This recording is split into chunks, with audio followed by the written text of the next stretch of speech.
नमस्कार मध्यस्थ सभी महानुभाव, उपस्थित देवियों और सज्जनों।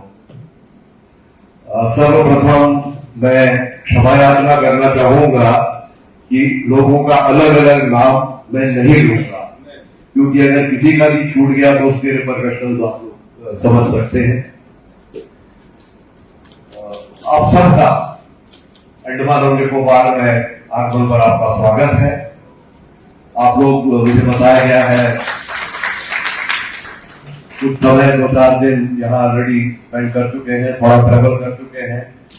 आप में से कई सारे लोग पहले शायद आए हो, कुछ ऐसे भी होंगे जो शायद पहली बार आ रहे हो। तो मैं बिना किसी पर्टिकुलर ऑर्डर में गए आज जो विचार यहाँ मेरे सामने व्यक्त हुए हैं उनके ऊपर कमेंट करना चाहूंगा। सबसे पहले तो मैं कॉम्प्लीमेंट करना चाहूंगा कि बहुत ही एक सुंदर विचार आपने प्रस्तुत किया है कि सबसे पहले अपना घर देखो, लुक आफ्टर योरसेल्फ। मतलब अपने ही घर से आप सब जो है पोटेंशियल इन्वेस्टर्स हैं। प्रधानमंत्री जी के विकसित भारत के सपने को साकार करने के लिए हम खुद ही क्या कर सकते हैं, बहुत कुछ कर सकते हैं। उसको संक्षेप में मैं कवर करना चाहूंगा, लेकिन बहुत ही सुंदर आपका ये विचार रहा था। उसके अलावा मैं धन्यवाद देना चाहूंगा जो एक ऑफर किया है 50% स्कॉलरशिप्स में छात्रवृत्ति देने का। उसका जो है मैं कंसर्न डिपार्टमेंट्स को निर्देश दूंगा, उसको हम आगे प्रोग्रेस करेंगे। एक और बहुत सुंदर ऑफर जो आपने दिया है कैंसर स्क्रीनिंग का, उसके लिए भी जो है concern department, secretary health department वगैरह को निर्देश दे दिए जाएंगे। और अगर जो है आपका डेलीगेशन, आपकी टीम अपने खर्चे पे यहाँ आ रहा है तो अंडमान प्रशासन भी, मैं समझता हूँ, इतना गरीब तो नहीं है कि लोकल हॉस्पिटैलिटी वो खुद ना कर सके। उसका जो है हम एक नए परिपेक्ष के साथ अपना जो है जो कहना चाह रहा हूँ, विश्व करना चाहूंगा कि अंडमान निकोबार जनमानस के मस्तिष्क में नॉर्मली मैं देखता हूं मेनलैंड में कि सुदूर पे कुछ छोटे मोटे द्वीप हैं, कहीं साउथ ईस्ट एशिया से ज्यादा पास है। इससे ज्यादा बहुत ज्यादा इसकी जो है अवेयरनेस मेनलैंड में नहीं होती थी, बदल रहा है। तो उसको परिप्रेक्ष्य में अगर आपने देखना हो तो ये जो बहुत छोटा सा जो द्वीप समूह जो कहा जाता है वो एक क्लस्टर है 836 आइलैंड का, 1 2 4 नहीं 836। और अगर इनका लैंड एरिया टोटल किया जाए तो भारतवर्ष की मुख्य भूमि या मेन लैंड के कई स्टेट्स से बड़ा है। अगर एक सवाल पूछा जाए कि भाई इंडियन ओशन रीजन में कौन सी वो आइलैंड टेरिटरीज है जो बढ़िया टूरिज्म डेस्टिनेशन है या हॉलिडे डेस्टिनेशन है, तो 95% लोग बोलेंगे मालदीव, सेशल्स, मॉरिशस। सही है, लेकिन ये कंपैरिजन के बतौर अगर आप इन तीनों देशों का, ये देश है, हम खाली एक यूनियन टेरिटरी है, अगर आप इन तीनों देशों का एरिया टोटल अप करें तो हम उस एरिया के तिगुने से भी ज्यादा है। और जहां तक टोपोग्राफी का संबंध है, आप में से कई सारे लोग मॉलडीव गए होंगे, सेशल्स गए होंगे, वहां फ्लैट कोरल के अलावा कुछ नहीं है। यहां की आप टोपोग्राफी देखें तो पहाड़ के फीचर हैं, नदियां हैं, कोरल्स तो है ही है, वाटर फ्रंट एक्टिविटीज तो है ही है, बीचेस तो है ही है, ये सब तो है ही है, तो कोई तुलना ही नहीं है। तो एक जो विचार था कि हम अपने को कहां ले जाना चाहते हैं, मोदी जैसा करना चाहते हैं या सेशल्स जैसा करना चाहते हैं, हमारी विचार और माननीय प्रधानमंत्री जी का मार्गदर्शन इससे कहीं आगे है। ये सारे जो डेस्टिनेशंस की आप बात कर रहे हैं, ये जो है बिल्कुल परिपेक्ष में रह जाने का, और इस दिशा में काम शुरू हो चुका है। अभी मैंने एक कॉफी टेबल बुक की कुछ प्रतियां में जो लाया था मैंने डिस्ट्रीब्यूट करी है। इसकी थीम है ऐतिहासिक लेगेसी, जो हमको विरासत में, इनहेरिटेंस में मिली है, और उसके परिप्रेक्ष्य में विकसित भारत की दिशा में क्या प्रोजेक्ट पिछले 6-7-8 सालों में एग्जीक्यूट हुए हैं। नया एयरपोर्ट टर्मिनल बिल्डिंग आप लोग उसमें लैंड कर चुके हैं। ऑप्टिकल फाइबर केबल 2 साल के प्रोजेक्ट में जो है वहां की नेटवर्क कनेक्टिविटी टोटल 3.2 Gbps होती थी, आज की डेट में 2600 किलोमीटर समुद्र के नीचे OFC चेन्नई से बिछाया गया है। 200 गुना आज के आप जो है 200 Gbps वो कनेक्टिविटी है, रोड कनेक्शन हो रहा है। और कई सारे ऐसे प्रोजेक्ट्स हैं जिनके पिछले 5-6 सालों में जो प्रिपरेटरी एक्टिविटीज है वो कंप्लीट हो चुके हैं। और अगर मैं ये कहूं कि अगले 2, 3, 4, 5, 6 महीनों में ही महत्वाकांक्षी ट्रांसफॉर्मेशनल प्रोजेक्ट्स की बरसात होने वाली है, तो वह कोई अतिशयोक्ति मेरे इस विचार में नहीं होगी। इनका संक्षेप में मैं कुछ का वर्णन करना चाहूंगा, क्योंकि इसमें जितनी यहाँ industries, educational institution, universities, hospitals represented हैं, मैं समझता हूं उन सब का उसमें प्लग इन पॉसिबल होगा। और जो बेसिक थीम हर चीज की रहेगी वो होगी PPP, पब्लिक प्राइवेट पार्टनरशिप, जिसमें बेसिक मॉडल ये रहेगा कि लैंड ओनरशिप एडमिनिस्ट्रेशन की भारत सरकार की रहेगी, लॉन्ग टर्म लीज जितना भी रिक्वायर्ड हो 90 साल, 100 साल, 150 साल वो एक्सटेंड किया जाएगा। प्रोजेक्ट जो है प्रोजेक्ट प्रोपोनेंट एग्जीक्यूट करेगा, एनुअल लीज जो है उसका बिडिंग पैरामीटर होगा। आप लोग अभी सोनाजपीर से वापस लौटे हैं, वहां ये ताज एक्सोटिका एग्जैक्टली वही मॉडल है जिसमें प्रशासन एक तरह से कहा जाए तो पार्ट ओनर है, लैंड ओनरशिप हमारी है, एनुअल लीज रेंटल हम लेते हैं, प्रॉफिट परसेंटेज शेयरिंग के हम पार्टनर हैं। तो ब्रॉड स्ट्रक्चर सारे प्रोजेक्ट्स का यही रहेगा। हॉस्पिटल्स की बात हुई थी, जो आने वाले डेवलपमेंटल प्रोजेक्ट्स हैं, ये माननीय गृह मंत्री जी का विचार रहा है कि एक स्पेशलाइज मेडिकेयर सिटी बनेगी, जिसमें बाहर के देशों से सुपर स्पेशलिस्ट से ऊपर के दर्जे के लोग जो जिसको कहीं कहीं जो है मेडिकल टूरिज्म भी कहा जाने लगा है।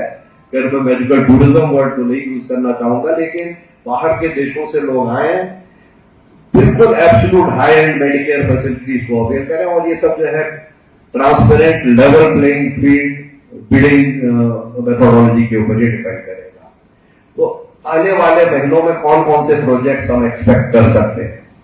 एक रेफरेंस अभी आया था पोर्ट्स का, ग्रेट निकोबार आइलैंड में आप लोग जो मीडिया फॉलो कर रहे हैं, इंटरनेशनल कंटेनर ट्रांसशिपमेंट टर्मिनल ये फाइनल स्टेज पे आ चुका है। खाली एक स्टेज इसकी रह गई है कैबिनेट अप्रूवल, जो कि मैं समझता हूं कि अगले 1 महीने में और उसके आसपास जो है ये कैबिनेट अप्रूवल हमको मिल जाना है। उसके बाद इसकी straight away tendering process start होनी है। सारी एक्टिविटीज, सारी टोटल एक्टिविटीज पूरी हो चुकी है, consultancy, detail project report, environmental impact assessment, यहां तक कि जो एक्टिविस्ट वगैरह होते हैं जो कोर्ट में अप्रोच करते हैं वो कोर्ट अप्रोच भी कर चुके हैं। नेशनल एजीपी ने जो है कंडीशनल स्टे भी लगाया था, वो स्टे को भी हम वेकेट करा चुके हैं। तो ये एग्जीक्यूशन के बिल्कुल कगार पे खड़ा है। और ये प्रोजेक्ट क्या है, इसका पहला फेज 5 साल के अंदर ऑपरेशनल होगा PPP मोड में, जिसकी लगभग लागत 20,000 करोड़ है। उसमें से 50% एडमिनिस्ट्रेशन का शेयर होगा, जो कि इंफ्रास्ट्रक्चर डेवलप करने में, रोड कनेक्टिविटी, बिजली पानी कनेक्टिविटी वगैरह देने में होगा। बाकी का 50% प्रोजेक्ट प्रोपोनेंट लगाएगा। फर्स्ट फेज की कैपेसिटी होगी 4.3 मिलियन TEUs। फाइनल फेज में इसका एक्सपेंडिचर जाएगा लगभग 48,000 crore, part sharing, part administration, part project proponent. जिस समय इसकी container handling capacity 16.5 million TEUs होगी, जो इस देश के second largest container handling capacity होगी। उससे ज्यादा खाली अभी जो हाल में महाराष्ट्र में जो होने का अनाउंस हुआ है पोर्ट, उसकी होने वाली है। तो इससे आप लोग जो है इंटरपोलेट कर सकते हैं कि एंसिलियरी इंडस्ट्रीज, MCMEs, हर चीज इससे जो रिलेटेड है वो इसमें कहां कहां फिट इन होगी। इसी के साथ ही साथ आइलैंड्स में 2 नए ग्रीनफील्ड एयरपोर्ट्स अप्रूव हो चुके हैं। एक उसमें पोर्ट ब्लेयर में ही बनेगा, एक ग्रेट निकोबार आइलैंड्स में बनेगा। दोनों के फाइनल फेज में सिंगापुर के चांगी की तरह 2 रनवे होंगे।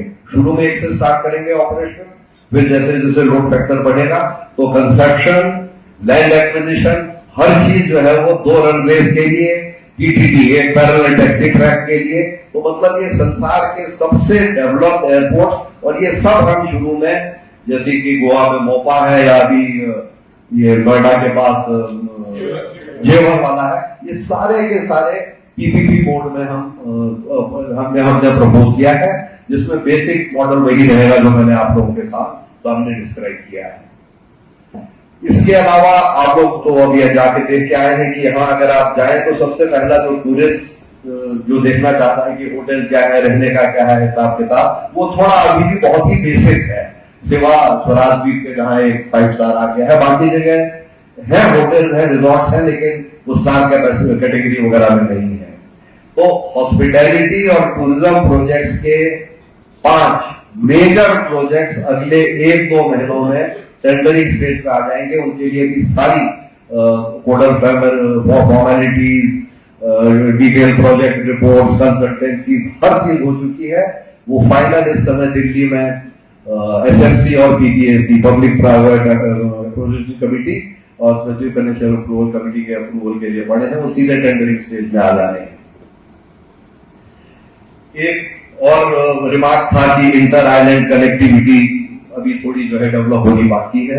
2 हफ्ता मेरे ख्याल से 2 या 3 हफ्ता पहले ही सी प्लेन्स के ट्रायल, हमारे अथक प्रयत्नों के बाद सी प्लेन्स के ट्रायल अभी खत्म हुए हैं। 2 हफ्ता हुआ है या शायद 3 हफ्ता हुआ है। उसमें पहले फेज में श्री विजयपुरम, स्वराज द्वीप, शहीद द्वीप और लॉन्ग आइलैंड 4 जगह वाटर एरोड्रोम्स डेवलप होने वाले हैं, और ये सबसे पहले 4 जो है ऑपरेशनलाइज कर दिए जाएंगे। उसके बाद बाकी सारे आइलैंड्स में धीरे धीरे सी प्लेन ऑपरेशन को हम एक्सपेंड करना चाहेंगे। और हमारा ऑब्जेक्टिव आज की डेट में कहा जाता है कि सबसे बड़ा सी प्लेन ऑपरेटिंग देश मालदीव है, जहां करीब 130 के आसपास सी प्लेन ऑपरेट कर रहे हैं बताया जाता है, जिसमें कि सारी की ओनरशिप मालदीव गवर्नमेंट की एक की भी नहीं है। ये सारी एयर चार्टर ऑपरेटिंग कंपनी द्वारा ऑपरेट किए जाते हैं।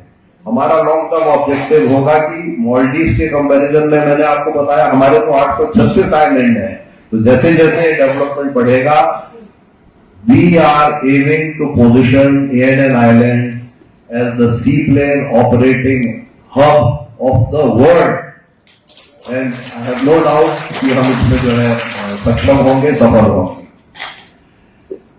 इसके अलावा कई सालों से हमारे प्रयत्न रहे थे कि डायरेक्ट एयर कनेक्टिविटी आसपास के देशों से डायरेक्ट फ्लाइट्स की जो है स्टार्ट हो। उसके लिए कस्टम्स यहाँ अवेलेबल है, इमिग्रेशन यहाँ अवेलेबल है, वीजा ऑन अराइवल यहाँ अवेलेबल है, ई वीजा ऑन अवेलेबल है, जिस कंट्री के साथ आपकी जैसी रेसिप्रोसिटी होगी उसके हिसाब से। तो 16 नवंबर से आप लोगों को ज्ञात होगा मलेशिया से non stop direct air Asia की हफ्ते में 3 बार जो है फ्लाइट स्टार्ट हो चुकी है, और इसको जो है हम धीरे धीरे एक्सपेंड करना चाहेंगे। तो इन सब से जो है टूरिज्म, हॉस्पिटैलिटी, इन सब का जो है इंटेंसिटी बढ़ेगी। और इन सब में जैसे जैसे ये अनफोल्ड करता जाता है, जितनी भी बिजनेसेस और इंडस्ट्रीज यहाँ रिप्रेजेंटेड हैं, उन सब का, क्योंकि हर चीज जो है वो पीपीपी मोड में होनी है, सबके लिए अपॉर्चुनिटीज जो है उसमें बढ़ेगी। अंत में इसको समराइज करने के लिए आपका जो बहुत ही बढ़िया इनिशिएटिव है, मैं इसके लिए आपको धन्यवाद देना चाहता हूं।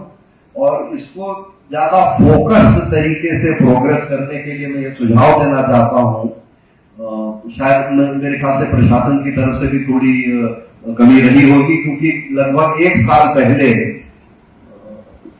हमने जो है दिल्ली में एक पोटेंशियल इन्वेस्टर्स कॉन्फ्रेंस रखी थी प्रशासन की तरफ से, AITC मौर्या में हमने ऑर्गेनाइज कराई थी।